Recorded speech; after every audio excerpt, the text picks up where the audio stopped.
స్లవగురుతు పిత పుత్ర పరిశుద్ధాత్మ నామమున ఆమెన్. పునీత మత్తయ్య గారు రాసిన శుభవార్త 6వ అధ్యాయము 1వ వచనము నుంచి 6వ వచనము వరకు మరియు 16వ వచనము నుంచి 18వ వచనము వరకు. మనుష్యుల కంటబడుటకై వారి ఎదుట మీ భక్తి కార్యములు చేయకుండా జాగ్రత్త పడుడు. లేని ఎడల పరలోకమందలి మీ తండ్రి నుండి మీరు ఎట్టి బహుమానమును పొందలేరు.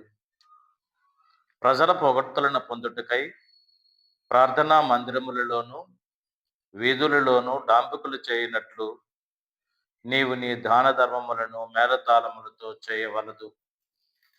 వారు అందుకు తగిన ఫలమును పొంది ఉన్నారని నేను మీతో వక్కానించుచున్నాను. నీవు దానం చేయనప్పుడు నీ కుడి చేయి చేయనిది నీ ఎడమ చేతికి తెలియకుండానట్లు రహస్యముగా చేయము. అట్లయినా రహస్య కార్యములను ఎల్లగుర్తించు నీ తండ్రి నీకు తగిన బహుమానము నొసగును. కపట భక్తుల వలె మీరు ప్రార్థన చేయవలదు. ప్రార్థనా మందిరములలోను వీధుల మలుపులలో నిలవబడి జనులు చూచుటకై ప్రార్థనలు చేయుట వారికి ప్రీతి. వారికి తగిన ఫలము లభించినని మీతో వక్కానించుచున్నాను. ప్రార్థన చేయనప్పుడు నీవు నీ గదిలో ప్రవేశించి తలుపులు మూసుకొని అదృశ్యుడై ఉన్న నీ తండ్రిని ప్రార్థింపుము. అట్లయినా రహస్య కార్యములను ఎల్లగుర్తించు నీ తండ్రి నీకు తగిన బహుమానమును వసుగును. 16వ వచనం. మీరు ఉపవాసము చేయనప్పుడు కపట వేషధారుల వలె విచారవదనములతో ఉండకుడు.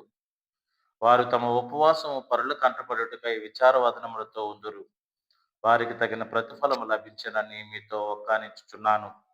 ఉపవాసము చేయనప్పుడు నీవు తలకు నూనె రాసుకొని ముఖము కడుక్కునము. అందువలన అదృశ్యుడై ఉన్న నీ తండ్రియే కాని మరెవ్వరూ నీవు ఉపవాసము చేయుచున్నావని గుర్తింపరు. అట్లయినా రహస్య కార్యములను గుర్తించు నీ తండ్రి నీకు తగిన బహుమానమును వసుగు. ఇది క్రీస్తు శుభవార్త. క్రీస్తువ మీకు స్తుతి కలుగును గాక. శుభవార్త బోధనల ద్వారా మన పాపములు మన్నించబడును గాక. ఆమేన్. ప్రియమైన క్రైస్తవ సహోదరి సహోదరులారా, ఈరోజు తల్లి అయిన శ్రీసభ విభూది బుధవారాన్ని కొనియాడుతుంది. విభూది బుధవారం అంటే మనందరికీ తెలుసు. తపస్సు కాల ప్రారంభ దినాన్ని విభూది బుధవారంగా మనం అందరము కొనియాడుతూ ఉన్నాం. అదే మనకి ప్రొటెస్టెంట్ సహోదరులు అయితే భస్మ బుధవారం అని చెప్పి పిలుస్తూ ఉంటారు. ప్రియ సహోదరి సహోదరులారా, ఈ తపస్సు కాల ప్రారంభ దినాన దేవుడు మనతో పలుకుతున్నటువంటి మాట, అదుగో ప్రార్థనా జీవితము, ఉపవాస జీవితము, దాన ధర్మాలను కలిగినటువంటి జీవితాలను కలిగి మనం జీవించాలి అని ప్రభు ఈరోజు మనకి నేర్పిస్తూ ఉన్నారు. దేవునికి దగ్గరగా ఉండే ఈ కాలంలో, దేవునితో కలిసి ఉండటానికి దేవుడిచ్చినటువంటి కృపాకాలంలో దేవునితో ఉండి దేవుని దీవెనలను ఆశీర్వాదాలను పొందుకుంటూ మన జీవితాలను మన బ్రతుకులను పదును పట్టుకోవటానికి ఫలించటానికి దేవుడిస్తున్నటువంటి గొప్ప అవకాశము ఈ తపస్సు కాలము. ఈ తపస్సు కాలములో మనం దేవునితో ఉండి ప్రార్థన, ఉపవాసము, దాన ధర్మాలతో ప్రభువుకు దగ్గరగా ఉండటానికి ప్రయత్నం చేద్దాం.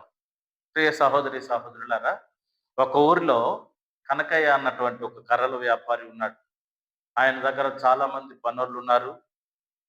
ఆయన డ్యూటీ ఏంటంటే ఉదయాన్నే అడవిలోనికి వెళ్ళి కర్రలు కొట్టి తీసుకొని వచ్చి పట్టణంలో అమ్మి దాని ద్వారా ఆ కుటుంబ పోషణను చూస్తూ ఉండేవాడు. ఇలాగ ఉన్నటువంటి సమయంలో కనకయ్య దగ్గర చాలా మంది పనులు ఉన్నారు. కానీ పాపయ్య అన్నటువంటి ఒక పనివాడు వచ్చి, అయ్యా నీ దగ్గర నేను పని చేస్తాను, నీ దగ్గర ఉన్నటువంటి పనోళ్ళందరికంటే నేను ఎక్కువ పని చేస్తాను, నీ దగ్గర ఉద్యోగం ఇప్పించు అని చెప్పి పాపయ్య కనకయ్యని అడుగుతూ ఉన్నాడు.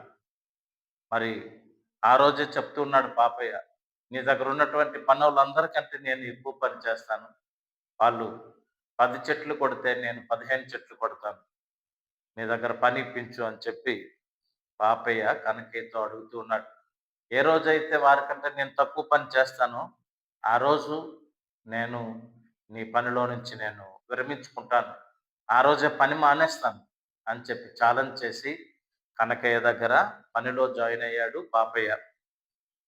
పాపయ్య గొడ్డలి పట్టుకొని మరి అడవికి వెళ్ళాడు. అందరూ 10 చెట్లు కొడితే పాపయ్య 15 చెట్లు కొడుతూ ఉన్నాడు. మొదటి రోజు అందరూ 10 చెట్లు కొడితే పాపయ్య 15 చెట్లు కొట్టాడు. వెరీ గుడ్ అని చెప్పి కనకయ్య అభినందించాడు. మరుసటి రోజు వచ్చేసరికి పాపయ్య 14 చెట్లు కొడుతూ ఉన్నాడు. మరలా మూడవ రోజు వచ్చేసరికి 13 చెట్లు కొడుతూ ఉన్నాడు. అలాగే నాలుగవ రోజు వచ్చేసరికి 12 చెట్లు. రోజు రోజుకి ఒక చెట్టు తగ్గిపోతూ ఉంది సామర్థ్యం. మరి పాపయ్య పనిలో జాయిన్ అయినప్పుడు ఒక ఛాలెంజ్ చేశాడు.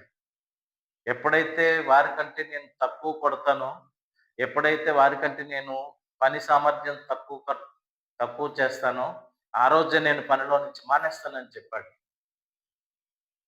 మరి అదిగో పనోళ్ళ కంటే పనోళ్ళు ప్రతిరోజు 10 చెట్లే కొడుతున్నారు. కానీ 5 రోజులు, 6 రోజులు అయ్యేసరికి 9, 8 అలాగా రాను రాను తగ్గిపోతూ ఉన్నాయి పని సామర్థ్యం. అప్పుడు పాపయ్య చెప్పిన విధంగానే ఆ గొడ్డలను పట్టుకొని కనకయ్య దగ్గరికి వెళ్ళి, "ఇదిగో నీ గొడ్డలి. నేను చెప్పాను కదా!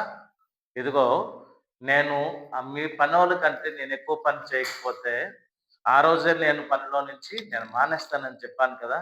ఇదిగో నేను కొట్టలేకపోతూ ఉన్నాను. ఇదిగో నా పని సామర్థ్యం తగ్గిపోయింది.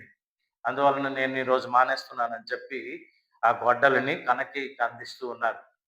అప్పుడు కనకయ్య గొడ్డలిని తీసుకొని పాపయ్యతో చెప్తున్నాడు. "పాపయ్య, నువ్వు పనోడివే. నువ్వు పనోడివే కానీ నువ్వు ప్రతిరోజు 15 చెట్లు కొట్టగలవు. ఎందుకంటే నీ గొడ్డలిని పదును పట్టుకోలేదు. నీ గొడ్డలికి దారు పట్టుకోలేదు. నీ గొడ్డలిని సాన పట్టలేదు. ఈ పనోళ్ళందరూ సాయంకాలం పూట ఇంటికి వెళ్ళి తిరిగి వచ్చే ముందు వారి వారి గొడ్డళ్ళకి సాన పట్టుకుంటూ ఉన్నారు. దారి పట్టుకుంటూ ఉన్నారు. పదును పట్టుకుంటూ ఉన్నారు. నీ గొడ్డలిని మాత్రం నువ్వు పని చేస్తున్నావు. పట్టుకొని వెళ్ళి ఇంట్లో పడేస్తున్నావు. మరలా ఉదయం లేచి అదే గొడ్డలితో పనికొస్తూ ఉన్నావు. కాబట్టి నీ గొడ్డలిని పదును పట్టుకోవాలి. నీ గొడ్డలిని సాన పట్టుకోవాలి. నీ గొడ్డలిని దారి పట్టుకోవాలి" అని చెప్పి కనకయ్య పాపయ్యతో చెప్తూ ఉన్నాడు. ప్రియ సహోదరి, సహోదరులారా, ఈ లెంట్ డేస్ ప్రారంభ దినాన విభూది బుధవారం రోజున దేవుడు మనకిస్తున్నటువంటి వర్తమానం మన బ్రతుకులని, మన జీవితాలని సాన పట్టుకోవాలి, పదును పట్టుకోవాలి. అందుకు ఉన్నటువంటి కాలమే ఈ లెంట్ డేస్. ఈ తపస్సు కాలమని, శ్రమల కాలమని, కృపాకాలమని, రక్షణ కాలమని మనము ఈ కాలాన్ని పిలుస్తూ ఉన్నాం. దేవునికి దగ్గరగా ఉంటూ, దేవునితో ఉంటూ మన బ్రతుకుల్ని ఫలింప చేసుకోవాలి, సానపట్టుకోవాలి, పదును పట్టుకోవాలి అని చెప్పి ప్రభు ఈరోజు మనందరికీ కూడా తెలియపరుస్తూ ఉన్నారు. ప్రియ సహోదరి, సహోదరులారా, మరి ఈ లెంట్ డేస్‌ని మనం ఆధ్యాత్మిక వసంతకాలంగా పిలుస్తాం.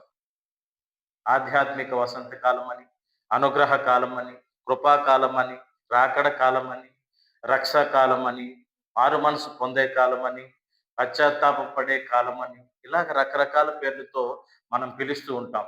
ఈ 40 రోజులు దీక్షతో, ఏకాగ్రతతో దేవునితో ఉండటానికి ప్రార్థన, ఉపవాసము, దాన ధర్మాలు అన్నటువంటి పుణ్యక్రియలతో మనం దేవునితో ఉండటానికి ప్రయత్నిస్తూ ఉంటాం. ప్రతి సంవత్సరము మనకి లెంట్ డేస్ వస్తూ ఉన్నాయి. ప్రతి సంవత్సరము ఈ తపస్సు కాలం వస్తూ ఉంది 40 రోజులు. ప్రియ సహోదరి, సహోదరులారా, ఈ 40 రోజుల కాలము మనం దేవునితో ఉంటూ మన జీవితాలను ఫలింప చేసుకోవటానికి, మన జీవితాలను, మన బ్రతుకులను, మన కుటుంబాలను, మన సంఘాలని సానపట్టుకోవడానికి, పదును పట్టుకోవటానికి దేవుడిస్తున్నటువంటి ఒక రక్షణ కాలము ఈ తపస్సు కాలము. ప్రియ సహోదరి, సహోదరులారా, ఈరోజు విభూది మనం నొసటన ధరించి విభూదిని మనం సంతాప సూచకంగా, పశ్చాత్తాప సూచకంగా మన నొసటల మీద ధరించి మనము ఈ భక్తి కార్యాల్లో పాల్గొంటూ ఉంటాం. మనం విభూది గురించి కొన్ని మాటలు చూసి మనం ముందుకు వెళ్దాం. విభూది మనం ఎందుకు ధరిస్తాం? విభూది ధరించిన రోజున గురువు మన నొసటి మీద విభూదిని రాస్తూ చెప్తారు. మట్టి నుంచి వచ్చిన ఈ శరీరము తిరిగి మట్టిలో కలిసిపోతది.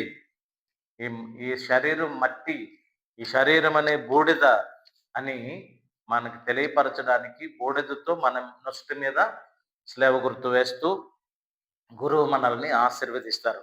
ప్రియ సహోదరి, సహోదరులారా, మనం ఈ ఈ విభూది గురించి కొన్ని మాటలు తెలుసుకుందాం. చాలామంది క్రైస్తవులకి ఈ విభూది రోమన్ కథోలికులు లేకపోతే ఈ క్రైస్తవులు నొసట మీద ఎందుకు బూడిదని ధరిస్తూ ఉన్నారు? ఈ బూడిద ఏంటో అని కొంతమంది క్రైస్తవులకి డౌట్ ఉంది. ఆ డౌట్‌ను మనం క్లారిఫై చేయాలి అంటే మనము ముందుగా దాని గురించి తెలుసుకోవాలి. ఆదికాండములో మనం చూస్తాం. అబ్రహాము దేవునితో పలుకుతున్నటువంటి మాట అబ్రహాము దేవునితో పలుకుతున్నటువంటి మాట ఆదికాండము 18వ అధ్యాయం 27వ వచనంలో అక్కడ అబ్రహాం పలుకుతున్నటువంటి మాటను చదువుకొని మనం ముందుకు వెళ్దాం. అబ్రహాము ప్రభు అబ్రహాము ప్రభు నేను బూడిద ప్రోగునే మట్టి మనిషినే అయినను తెగించి దేవుని వారితో మాట్లాడుచున్నాను అని చెప్పి అబ్రహాము దేవునితో పలుకుతున్నటువంటి మాట మనం అక్కడ చూస్తూ ఉన్నాం. అబ్రహాము అదిగో పోల్చుకుంటున్నాను, నేను బూడిద ప్రోగుని, నేను మట్టి మనిషిని. ప్రియ సహోదరి, సహోదరులారా, మానవ జీవితం అంతా కూడా బూడిద, మట్టి ప్రోగు అన్నటువంటి సత్యాన్ని మనము ఈ విభూది బుధవారం రోజున మనం ధరించినటువంటి ఈ విభూది ద్వారా మనం గుర్తించగలగాలి. మనం మరణించినప్పుడు కూడా పాడుతూ ఉంటాం, మట్టి నుంచి తయారు మట్టి నుంచి వచ్చిన ఈ శరీరము తిరిగి మట్టిలో కలవాలి అని. ప్రియ సహోదరి, సహోదరులారా, అబ్రహాం దేవునితో అంటున్నాడు, నేను ఇదిగో బూడిద ప్రోగుని, మట్టి మనిషిని అంటూ ఉన్నాడు. ఎస్ ప్రియులరా, మనుషులమైనటువంటి మనందరము ఇది గుర్తించగలగాలి. అప్పుడే ఇహలోక ఆశల నుంచి, ఇహలోక వ్యామోహాల నుంచి మనము దేవునికి దగ్గరగా ఉండగలుగుతాం. మనం సంఖ్యాకాండంలో కూడా 19వ అధ్యాయం 9వ వచనములో మనం వాక్యం చూడగలుగుతూ ఉన్నాం. సంఖ్యాకాండము 19వ అధ్యాయము 9వ వచనంలో పాపము నుండి శుద్ధి చేయటానికి ఈ బూడిద కర్మ జరపవలను అని చెప్పి అక్కడ చెప్తున్నటువంటి మాటను మనం చదువుతాం. ఒకసారి సంఖ్యాకాండము 19వ అధ్యాయం 9వ వచనాన్ని చదువుకుందాం. శుద్ధుడైన నరుడు ఒకడు కాలిపోయిన ఆవు పెయ్యి బూడిదను ప్రోగు చేసి శిబిరమునకు వెలుపల ఒక శుభ్ర స్థలమున పదిల పరపవలెను. ఇజ్రాయేలీలలో మైలుపడిన వారిని శుద్ధి చేయుటకై ఇజ్రాయేలీయులలో మైలుపడు వారిని శుద్ధి చేయుటకు వారి నీటిలో ఆ బూడిదను కలపవలెను. ఆ బూడిదను నీటిలో కలిపి ఈ కర్మ అనేది జరపవలను అని చెప్పి అక్కడ ప్రభు చెప్తున్నటువంటి మాట మనము చూస్తూ ఉన్నాం. ప్రియులారా, ఇంకా పరిశుద్ధ గ్రంథంలో చాలా దగ్గరలో బూడిద గురించి, విభూది గురించి రాయబడి ఉంది. యోబు గ్రంథం 30వ అధ్యాయం 19వ వచనంలో కూడా అక్కడ యోబు చెప్తున్నటువంటి మాట 30వ అధ్యాయం 19వ వచనంలో మనం చదువుతూ ఉన్నాం. ఒకసారి చదివి ముందుకు వెళ్దాం. ఆయన నన్ను నేల మీద పడద్రోసెను, నేను ధూళితో సమానమైతిని.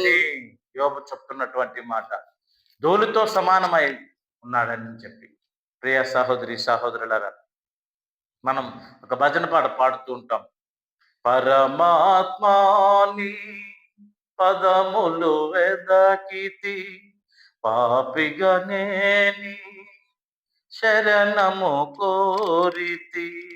ఆ పాటలో శరణంలో మనం పాడుతాం, నీ కాలి దూలెలో నేనొక రేణువై, నీ కాలి అందెలో నేనొక మూవనై. ప్రియులారా, భక్తుడు పాడుతున్నాడు, నీ కాలి ధూళిలో నేను ఒక రేణువు లాంటి వాడిని, ధూళి లాంటి వాడిని అని భక్తుడు పాడుతున్నటువంటి ఆ భజన పాట మనం చాలాసార్లు పాడుకుంటూ ఉన్నాం. మనం గుర్తించాలి, ఈ విభూతిని ధరించినప్పుడు మనము ధూళి లాంటి వారిని, బూడిద లాంటి వారిని, మట్టి లాంటి వారిని అని మనము గ్రహించగలగాలి. యోబు గ్రంథంలోనే 42వ అధ్యాయం 6వ వచనంలో వాక్యం చదువుతూ ఉన్నాం. కనుక నేను నేను పలికిన పలుకులకు సిగ్గుపడుచున్నాను. దుమ్మి బూడిద పైన చల్లుకొని పశ్చాత్తాప పడుచున్నాను. ఇదిగో బూడిద పైన చల్లుకొని పశ్చాత్తాప పడుచున్నాను అంటే ఇక్కడ బూడిద అనేది పశ్చాత్తాపానికి గుర్తు అని యోబు గారు మనకు తెలియపరుస్తున్నారు. అబ్రహాము బూడిద ప్రోగుని నేను మట్టి మనిషిని అంటూ ఉన్నారు. ప్రియ సహోదరి సహోదరులారా, యోనా గ్రంథంలో కూడా 3వ అధ్యాయం 6వ వచనంలో వాక్యంలో చదువుతూ ఉన్నాం. నినివే పట్టణ ప్రజలందరూ కూడా ఇదిగో గోనె బట్ట దాల్చుకొని బూడిదలో కూర్చొని అదిగో వారు ఉపవాస ప్రార్థనలతో అదిగో దేవునికి దగ్గరగా ఉన్నట్లుగా మనము చదువుకుంటూ ఉన్నాం. యోనా గ్రంథము 3వ అధ్యాయము 6వ వచనములో నినివే రాజు కూడా తన బట్టలు తీసి అదిగో రాజవస్త్రాలను తీసి ప్రక్కన పడేసి గోనె బట్ట తాల్చుకొని బూడిదలో కూర్చొని అదిగో ఆయన ఉపవాసంతో దేవుణ్ణి ప్రార్థించినట్లుగా మనం చూస్తూ ఉన్నాం.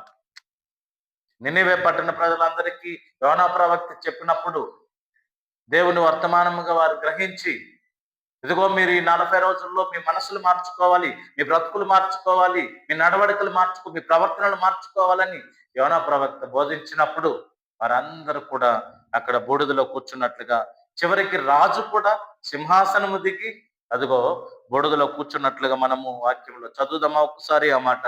3వ అధ్యాయం 6వ వచనం చదువుకుందాం. ఆ వార్త విని నినివే రాజు సింహాసనము దిగి తన ఉడుపులు తొలగించి తన బంగారు సింహాసనమును క్రిందకు దిగి గోనె వస్త్రాలను తీసివేసి గోనె వస్త్రాన్ని వేసుకొని బూడిదపై కూర్చుండెను. బూడిదలో కూర్చున్నాడు. పశ్చాత్తాపడు, ప్రభా తెలుసో తెలియకో తప్పులు చేసేసాం, మమ్మల్ని క్షమించు అని చెప్పి రాజు కూడా బూడిదలో కూర్చొని ప్రజలందరికీ ఎదుగో దండోర వేయించి అందరికీ తెలియపరిచినట్లుగా మనము పరిశుద్ధ గ్రంథంలో చదువుకుంటూ ఉన్నాం. యోనా గ్రంథంలో. ప్రియ సహోదరి సహోదరులారా, ఇంకా అంటే బూడిద అంటే చాలా మందికి తెలియదు, విభూది అంటే చాలా మందికి తెలియదు. ఎగతాళి మాటలు చాలా మంది క్రైస్తవులు ఎగతాళికి చూస్తున్నటువంటి సంఘటన. అంటే బైబిల్ తెలియక, బైబిల్ సరిగా చదువుకోలేక, ఇదిగో ఇటువంటి అర్థాలు తెలుసుకోలేక బూడిద ఇదిగో పశ్చాత్తాపానికి గుర్తు, బూడిద అనేది విచారానికి గుర్తు, సంతాపానికి గుర్తు, అదిగో దేవునికి దగ్గరగా ఉండటానికి ఇదొక కార్యక్రమం అన్నటువంటి సత్యాన్ని కూడా తెలుసుకోలేక చాలా మంది ఎగతాళిగా కథోలికులు బూడిద రాసుకుంటారు, తలకి రాసుకుంటారు అని చెప్పి చాలా మంది పలుకుతున్నారు.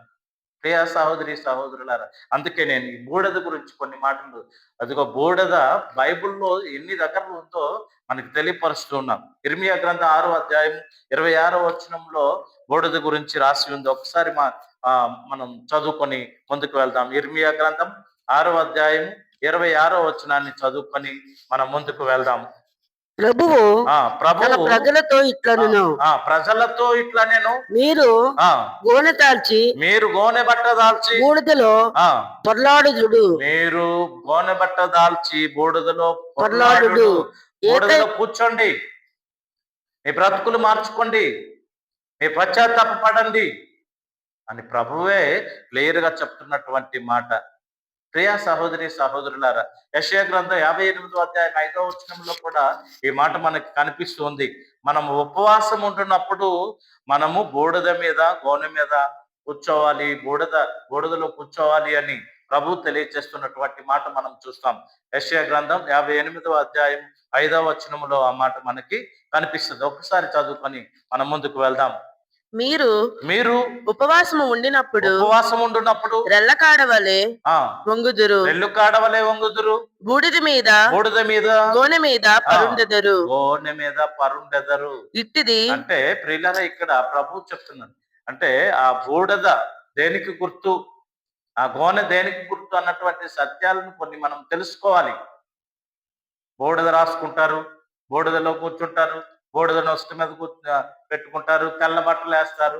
ఇవన్నీ కామెంట్స్ మనం వాళ్ళకి తెలియపరచాలి అంటే మనము ముందు వాక్యాన్ని తెలుసుకోవాలి. దానియేలు గ్రంథం 9వ అధ్యాయము 3వ వచనంలో కూడా దానియేలు బూడిదలో కూర్చొని అదిగో ప్రార్థన చేస్తూ ఉన్నట్లుగా మనం చూస్తాం. ఒకసారి చదివి ముందుకు వెళ్దాం. నేను ప్రభువునకు భక్తి ప్రార్థన చేయుచు అతనికి మనవి చేసుకొని ఉపవాసం ఉండి గోనె తాల్చి బూడిదలో కూర్చుంటిని. దేవునికి స్తోత్రం. హల్లెలూయా, హల్లెలూయా, హల్లెలూయా, హల్లెలూయా, హల్లెలూయా. ప్రియ సహోదరి సహోదరులారా, ఇంకా మనం బైబిల్ గ్రంథంలో చాలా రిఫరెన్స్ చూస్తూ ఉన్నాం. బూడిద గురించి రాయబడి ఉంది. బూడిద పశ్చాత్తాపానికి గుర్తు, బూడిద సంతాపానికి గుర్తు. అదిగో బూడిదలో కూర్చొని మనం ప్రార్థించినప్పుడు, దేవునితో ఉన్నప్పుడు అదిగో దేవుడు మన మొర వింటాడు అన్నటువంటి సత్యాన్ని మరి బైబిల్ గ్రంథం తెలియపరుస్తుంది. యూదుత్తి గ్రంథంలో 4వ అధ్యాయం 11వ వచనం, 4వ అధ్యాయం 15వ వచనం, 9వ అధ్యాయం 1వ వచనం, ఇవన్నీ చూస్తే బూడిద పోసుకొని ఇశ్రాయేలీ ప్రజలు చేసినటువంటి ప్రార్థనలన్నీ కూడా మనకి కనిపిస్తూ ఉన్నాయి. అదేవిధంగా మక్కబీయులు మొదటి గ్రంథంలో 4వ అధ్యాయం 39వ వచనంలో అదిగో అక్కడ రాసి ఉంచారు. ఆ దృశ్యములు చూచి వారు పరితాపముతో తలపై దుమ్ము పోసుకొని అదిగో ప్రార్థించినట్లుగా మనం అక్కడ చూస్తూ ఉన్నాం. లోక శుభవార్త 10వ అధ్యాయము 13వ వచనంలో యేసు ప్రభు పలికినటువంటి మాట న్యూ టెస్టిమెంట్ లో చూస్తూ ఉన్నాం. ఇదిగో మీ యందు చేసిన అద్భుత కార్యములు, కొరాజీనపురము బెత్సయిదాపురమును చూసి ప్రభు పలుకుతున్నటువంటి మాటలు. అయ్యో కొరాజీనపురమా, బెత్సయిదాపురమా, మీ యందు చేసిన అద్భుత కార్యములు తూరు సీదోనులో చేస్తే వాళ్ళందరూ కూడా ఇప్పటికి గోనెబట్ట ధరించి బూడిద పోసుకొని పశ్చాత్తాపడి వారి బ్రతుకులు మార్చుకునేవారు. మీరు మార్చుకోవటం లేదు. కాబట్టి మీరు సొదొమ గొమొర్రా పట్టణాల కంటే తీవ్రమైనటువంటి శిక్షకు గురవుతారని ప్రభు తెలియజేస్తున్నటువంటి మాట మనం క్రొత్త నిబంధనలో యేసుక్రీస్తు ప్రభు చెప్పిన మాట మనం చూస్తూ ఉన్నాం. మత్తయి శుభవార్త 11వ అధ్యాయం 21వ వచనంలో కూడా ఈ మాటను మనకి తెలియపరుస్తూ ఉన్నారు. ప్రియ సహోదరి సహోదరులారా, ఈ బూడిద అనేది పశ్చాత్తాపానికి గుర్తు. ఈ బూడిద అనేది సంతాపానికి గుర్తు. ఈ బూడిద మన మనస్సులు మార్చడానికి ఉపయోగపడేది అన్నటువంటి సత్యాన్ని గుర్తుంచుకుంటూ ఈరోజు ప్రభు చెప్తున్నారు, ఇప్పుడైనాను నా దగ్గరకు రండి. ఈనాటి మొదటి పట్టణంలో 50 గ్రంథంలో మనం చదువుకుంటూ ఉన్నాం. 2వ అధ్యాయం 12 నుంచి 18 వరకు ఉన్న వచనాలను చదివాం. ఇప్పుడైనాను ఈ తపస్కాలంలోనైనాను మీరు మీ మనసులు మార్చుకోండి, మీ బ్రతుకులు మార్చుకోండి, మీ జీవితాలు మార్చుకోండి, సానబట్టుకోండి. అదో కనకయ్య చెప్తున్నాడు, పాపయ్య పనివాడితో చెప్తున్నాడు, పాపయ్య నీ గొడ్డల్ని నువ్వు పదును పట్టుకోలేదు, అందుకే నువ్వు పనోడివే, నీ శక్తి ఉంది, పని చేయగలుగుతావు, కానీ నీ గొడ్డల్ని పదును పట్టుకోలేదు, అందుకే నీ పనితనం తగ్గింది. ప్రియులారా, ఈరోజు ప్రభు మనల్ని చూసి ఇదే చెప్తున్నారు, పదును పట్టుకోవాలి. ప్రార్థనా జీవితం అనే ఆ పదును పట్టుకోవాలి. ఉపవాస ప్రార్థనలు, ఉపవాసము అన్నటువంటి పుణ్యక్రియలతో మన జీవితం అనే గొడ్డలని, మన బ్రతుకులనే గొడ్డలని పదును పట్టుకోవాలి. దాన ధర్మాలు అన్నటువంటి ఇదిగో మన బ్రతుకులనే గొడ్డలని ఆ పుణ్యకార్యాలతో పదును పట్టుకోవాలి. ప్రార్థనా జీవితము, ఉపవాసము, దాన ధర్మాలు అన్నటువంటి ఈ పుణ్యక్రియలతో మన బ్రతుకులు అనే గొడ్డలని, మన జీవితాలు అనే గొడ్డలని పదును పట్టుకునే గొప్ప విశ్వాసాన్ని మనకు దయచేయమని ప్రార్థన చేసుకుందాం. పిత, పుత్ర, పరిశుద్ధాత్మ నామమున ఆమేన్.